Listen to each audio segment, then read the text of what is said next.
तो देखिए class 9th का एक्सरसाइज 1.4 जो है वो टोटली डिपेंड है किस पर, ऑपरेशंस ऑन इरेशनल नंबर। ठीक है ना। ये जो एक्सरसाइज है वो इरेशनल नंबर के ऑपरेशन के ऊपर टोटली डिपेंड है। तो यहाँ पर जो भी कैलकुलेशन वगैरह आपको करना होगा वो सब इरेशनल नंबर में ही करना होगा। ठीक। तो सबसे पहले देखिए आपको जो पहला क्वेश्चन दे रखा है एक्सरसाइज 1.4 में दे रखा है क्लासिफाई द फॉलोइंग रेशनल और इरेशनल।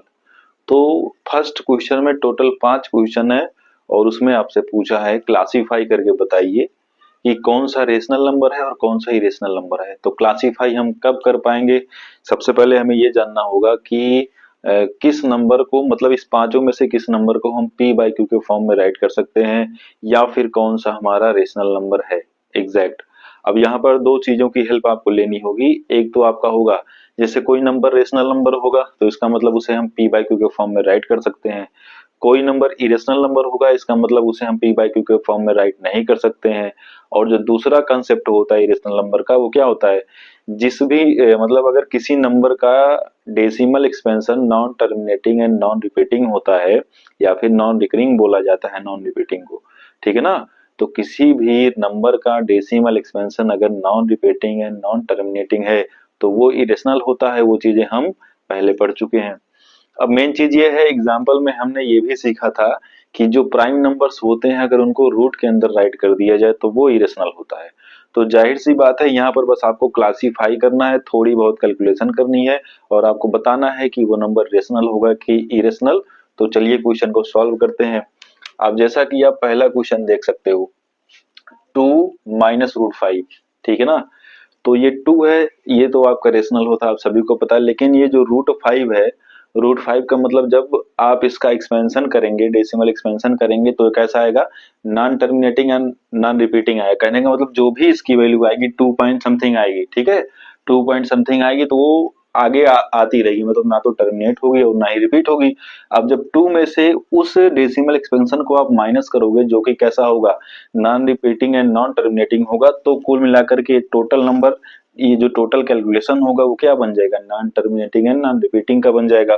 तो सीधी सीधी बात यह है कि ये जो नंबर होगा वो कैसा होगा, इरेशनल नंबर होगा। क्यों? क्योंकि रूट 5 क्या है, इरेशनल नंबर है। Root 5 is a irrational number, therefore 2 minus root 5 also will be an irrational number. ठीक है। ये चीज आप पहले सीख चुके हो कि रूट के अंदर अगर प्राइम नंबर को राइट कर दिया जाता है तो वो इरेशनल होता है क्योंकि उसका terminate decimal expansion non terminating and non repeating होता है। तो सीधे सीधे यहाँ पे आप राइट कर सकते हो, we know that root 5 is an irrational number, therefore 2 minus root 5 is also an irrational number। तो सिंपल सा क्लासिफिकेशन हो जाएगा और ज्यादा इसमें आपको कुछ नहीं राइट करना है, कैलकुलेशन नहीं करनी है, बस आपको यही राइट कर देना है स्टेटमेंट, आपका आंसर हो जाएगा। सेकंड नंबर क्वेश्चन देखिए, इसमें भी थोड़ा सा कैलकुलेशन आपको करके बताना है कि ये रेशनल है कि इरेशनल। तो यहाँ पर लगेगा सबसे पहले बॉड मास, क्योंकि जब भी आपको ब्रैकेट दिखे तो बॉड मास लगाओ सबसे पहले। तो 2 प्लस रूट 23 है, ब्रैकेट को हटाएंगे तो ये जाएगा 3 प्लस रूट 23 और ये माइनस रूट 23। ये दोनों कैंसिल हो जाएंगे क्योंकि एक प्लस एक माइनस, सीधे सीधे आपका क्या बच जाएगा 3। और 3 को हम क्या लिख सकते हैं, 3/1। कहने का मतलब इसको हम p बाई क्यू के फॉर्म में राइट कर सकते हैं। तो इसका मतलब ये कैसा हो जाएगा, this is a rational number. ठीक है ना। तो ये 3 जो आएगा वो रेशनल नंबर हो जाएगा। अब थर्ड क्वेश्चन देखिए, क्वेश्चन है 2 रूट 7 अपॉन 7 रूट 7। तो 2 इंटू रूट 7 है और डिवाइड है किसे, 7 इंटू रूट 7 से। तो आप सभी को पता होगा जब p अपन क्यू के फॉर्म में सेम नंबर होते हो तो दोनों कैंसिल हो जाते हैं, डिवाइड हो जाते हैं। तो यहाँ पर रूट 7 कैंसिल हो जाएगा, सीधे सीधे आपके बच जाएगा 2/7 जो कि कैसा होगा, रेशनल होगा, क्योंकि ये p बाई क्यू के फॉर्म में है। 2/7 है, p बाई क्यू के फॉर्म में, तो ये रेशनल हो जाएगा। चौथा क्वेश्चन देखिए, यहाँ पर आपको दिख रहा होगा √2। तो √2 का मतलब क्या होता है आप सभी जानते हो, √2 एक इरेशनल नंबर होता है। तो अगर किसी इरेशनल नंबर से रेशनल नंबर को अगर डिवाइड किया जाएगा तो ये भी इरेशनल ही होगा। तो यहाँ पे आप राइट कर सकते हैं √2 is an irrational number. Root 2 is an irrational number. Therefore, 1 upon root 2 also is an irrational number. तो ये इसका भी क्लासिफिकेशन हो गया। तो पांचवा क्वेश्चन हमारा यही है, 2 पाई को क्लासिफाई करना है कि रेशनल होगा कि इरेशनल। तो इसको क्लासिफाई करने से पहले आप ये जान लो कि जो पाई की वैल्यू होती है, कहीं ना कहीं आपको मिला होगा 22/7 करके होता है। जब आप 22/7 को सिंप्लीफाई करोगे, इसको जब डिवाइड करोगे, तो इसकी जो वैल्यू आएगी वो आएगी 3.1415 ऐसे आता रहेगा। मतलब डिफरेंट टाइप का नंबर्स आता रहेगा, टर्मिनेटिंग नहीं होगा और ना ही रिपीटिंग होगा। ठीक है ना। जब कोई भी डेसिमल एक्सपेंशन टर्मिनेटिंग और रिपीटिंग नहीं होता तो कैसा होता है, इरेशनल नंबर होता है। तो कहने का मतलब जो पाई होता है, पाई एक इरेशनल नंबर होता है।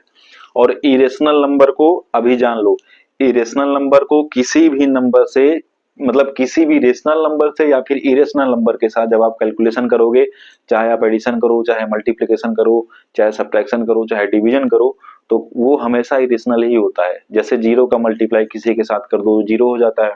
वैसे इरेशनल का किसी भी नंबर के साथ कैलकुलेशन करोगे, अर्थमेटिक ऑपरेशंस करेंगे उनके साथ, तो वो जो रिजल्ट आएगा इरेशनल ही आएगा। तो 2 पाई जो होगा उसको आप ऐसे राइट कर सकते हो, 2 इंटू पाई की वैल्यू हम जानते हैं होता है 3.1415 डॉट डॉट डॉट। यहाँ पर मतलब बहुत सारे नंबर्स आएंगे डिफरेंट टाइप्स के, तो हमें पूरा नंबर लिखना नहीं, ना ही हम लिख पाएंगे उसको। ठीक है, क्योंकि ये इनफाइनाइट तक जाएगा। तो अगर 2 का मल्टीप्लाई करेंगे इसके साथ, तो 2 ये हो जाएगा, 2 5 जा 10, 2 1 जा 2, 3 होगा, 2 4 जा 8, 2 1 जा 2, 0.32 जा 6, और ये डॉट डॉट डॉट ऐसे आता रहेगा। तो ये इसका भी जो डेसिमल एक्सपेंशन होगा आफ्टर कैलकुलेशन, ये भी non repeating and non terminating होगा। तो इसका मतलब 2 पाई जो होगा वो क्या होगा, 2 pi is also an irrational number. This is the calculation of 2 पाई। तो ये था क्वेश्चन नंबर फर्स्ट का सोल्यूशन। बहुत आसान था क्वेश्चन था। एक्सरसाइज 1.4 का दूसरा क्वेश्चन देखिए, कह रहा है simplify each of the following expressions. तो यहाँ पर क्वेश्चन में आपको 4 क्वेश्चन दिया गया है और आपसे पूछा है कि चारों को सिंप्लीफाई करना है, कैलकुलेशन करके बताना है सिंपलेस्ट आंसर क्या आएगा, मतलब जो कैलकुलेशन करने के बाद आएगा वही सिंपली फॉर्म होगा। तो उसका सिंपलेस्ट फॉर्म क्या होगा वही हमें दिखाना है। तो ओवरऑल यहाँ पे हमें कैलकुलेशंस करनी है।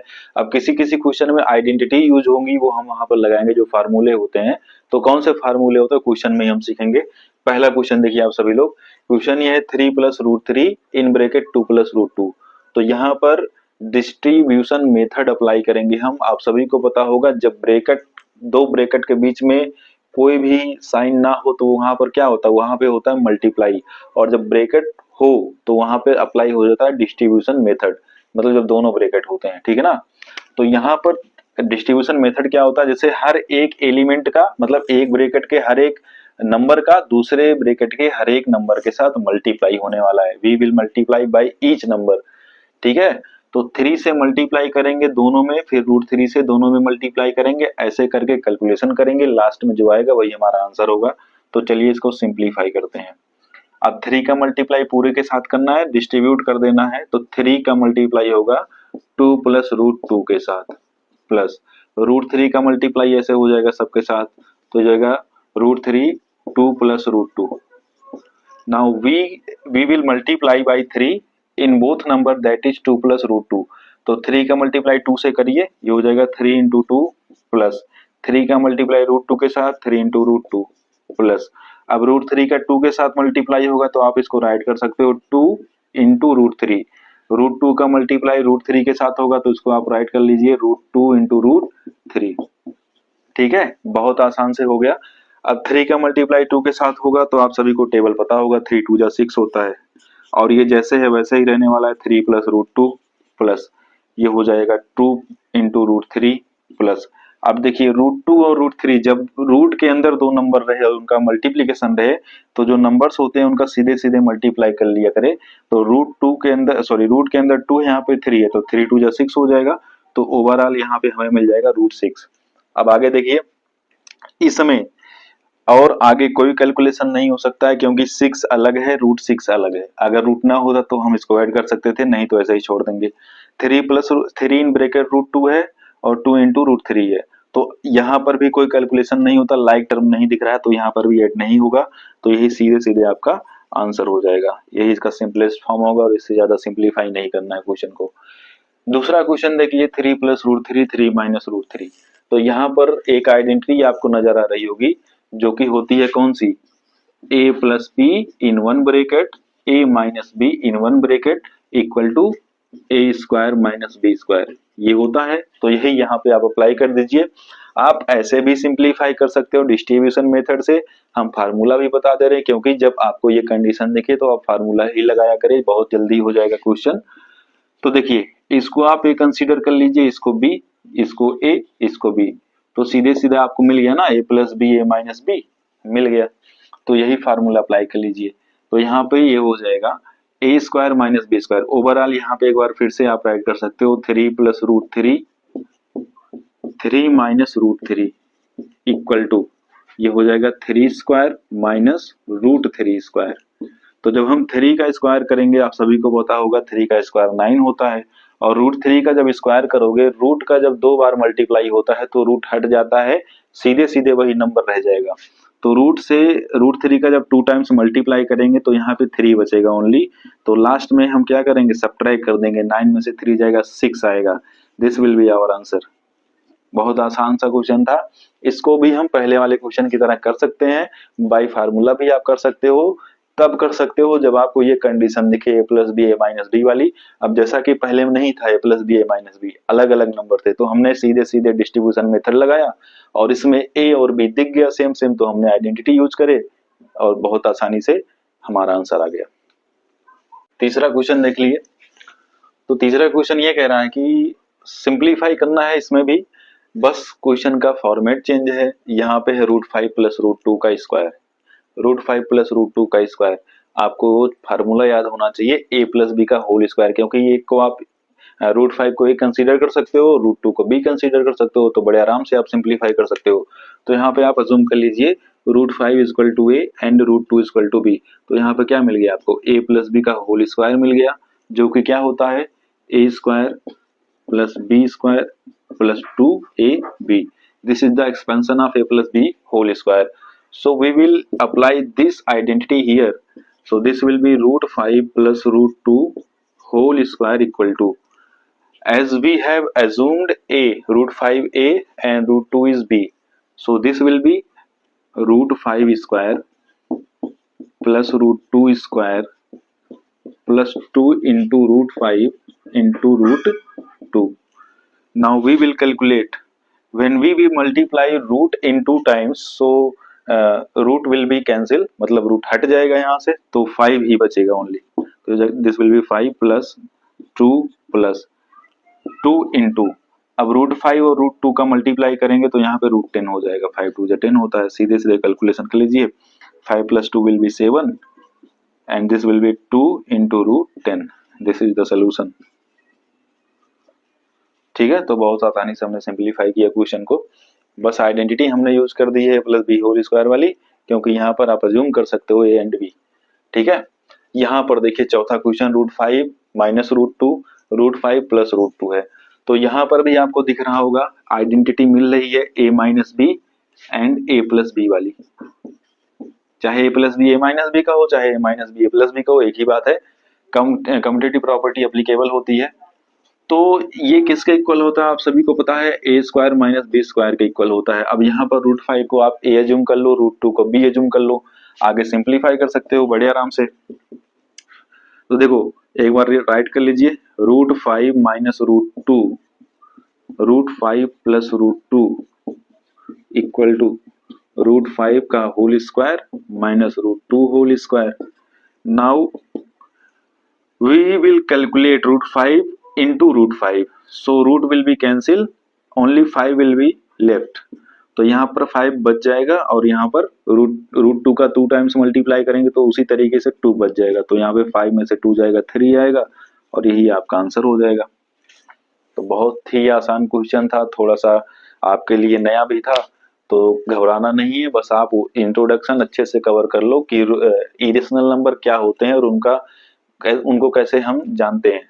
ठीक है, तो ये सब इरेशनल नंबर्स ही हैं। तो यहाँ पे जो एक्सरसाइज है वो कैलकुलेशंस है, किस पर है, इरेशनल नंबर पर ही कैलकुलेशन करना है। इसीलिए कंसेप्ट यहाँ पर यूज हुआ है कौन सा, ऑपरेशंस ऑन इरेशनल नंबर्स। ठीक, देखिए एक्सरसाइज का जो क्वेश्चन नंबर 3 है बहुत ही इंपॉर्टेंट क्वेश्चन है। इंपॉर्टेंट इसलिए है क्योंकि ये जो क्वेश्चन है वो कॉन्सेप्चुअल है, यहाँ पर बस आपको कॉन्सेप्ट लगाना है और कोई कैलकुलेशन नहीं करनी। ठीक है ना, कॉन्सेप्ट क्या लगाना है, मतलब वो बेसिक कॉन्सेप्ट है, सभी को पता होगा कौन सा वो बेसिक कॉन्सेप्ट क्या है। ठीक है, अब यहाँ पर उस कॉन्सेप्ट का यूज कैसे करेंगे उसको देखो। तो सबसे पहले क्वेश्चन को हम समझ लेते हैं, क्वेश्चन क्या कह रहा है। क्वेश्चन कह रहा है कि recall pi is defined as the ratio of the circumference से सी। कहने का मतलब ये है कि पाई जो है वो डिफाइंड है, इस क्वेश्चन के लिए बात हो रही है, हर जगह के लिए नहीं। पाई जो है वो डिफाइंड है एज द रेशियो, मतलब रेशियो के फॉर्म रूप में ऑफ द सरकमफ्रेंस से सी ऑफ ए सर्कल। तो किसी सर्कल के सरकमफ्रेंस, पूरा पढ़ने दीजिए पहले, ठीक है ना। देखिए कह रहा है कि recall pi is defined as the ratio of the circumference से सी या फिर सर्कल टू इट्स डायमीटर से डी। तो कह रहा है कि जो पाई है वो डिफाइंड है रेशियो के रूप में, डिफाइंड है किसी सर्कल के सरकमफ्रेंस और उसके डायमीटर। ठीक है ना, तो कहने का मतलब जो पाई है इस क्वेश्चन में वो पाई सी बाई डी के फॉर्म में डिफाइंड है। जो रेशियो होगा सरकमफ्रेंस का, सरकमफ्रेंस को सी से बोला है से सी, एंड डायमीटर को डी से बोला है से डी। तो यहाँ पर जो पाई है ओवरऑल वो सी बाई डी के फॉर्म में डिफाइंड है, जो कि आगे दे रखा है, that is pi equal to C by D. This seems to contradict the fact that pi is irrational. तो ये जो पाई की वैल्यू है सी बाई डी में अगर है तो क्या हो रहा है आगे, this seems to contradict the fact that pi is irrational. तो यहाँ पर ऐसा प्रतीत हो रहा है कि वो फैक्ट जो होता है कौन सा, पाई एक इरेशनल नंबर होता है, उस फैक्ट को ये क्वेश्चन हटा दे रहा है, मतलब कंट्राडिक्ट मतलब मना कर रहा है कि ऐसा नहीं होता है कि पाई इरेशनल होता है, पाई तो रेशनल होता है, क्योंकि इस क्वेश्चन के अकॉर्डिंग हम इसको सी बाई डी के फॉर्म में राइट कर दिए हैं।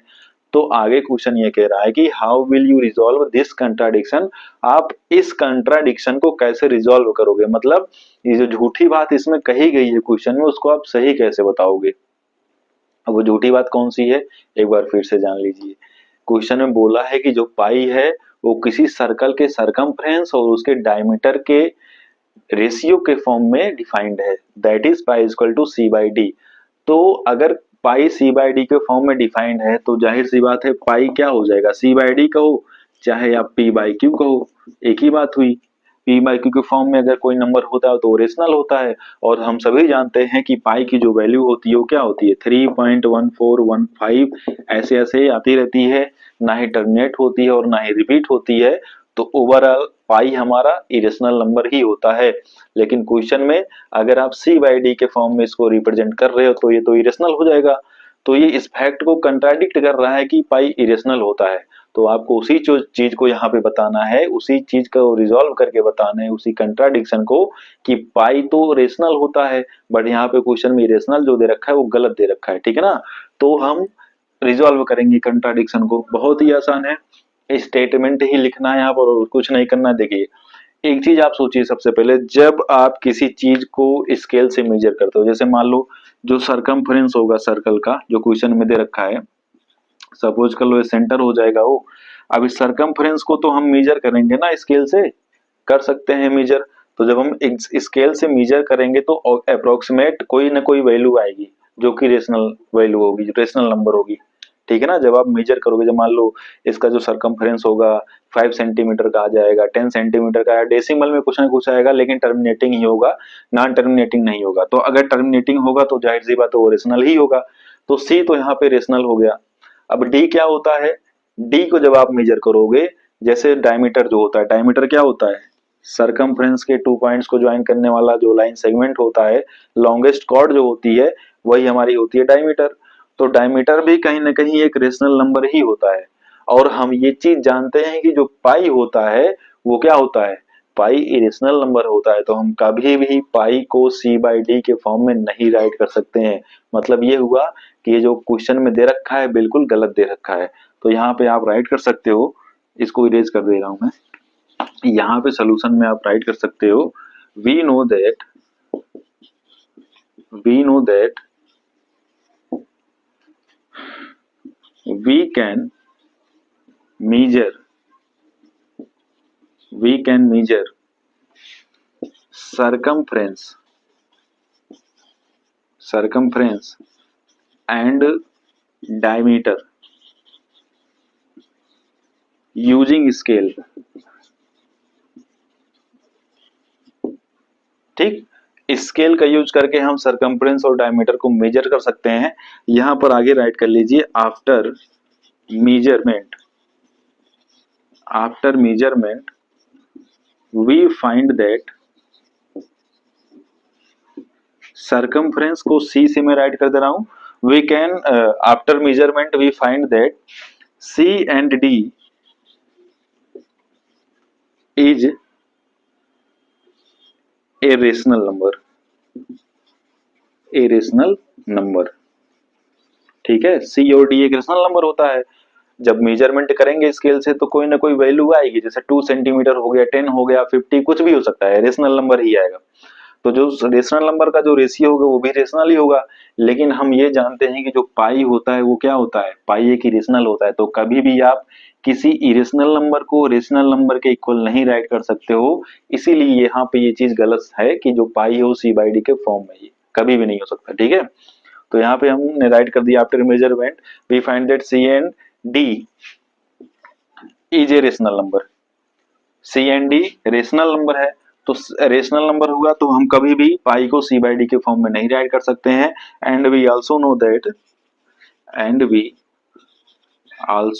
दैट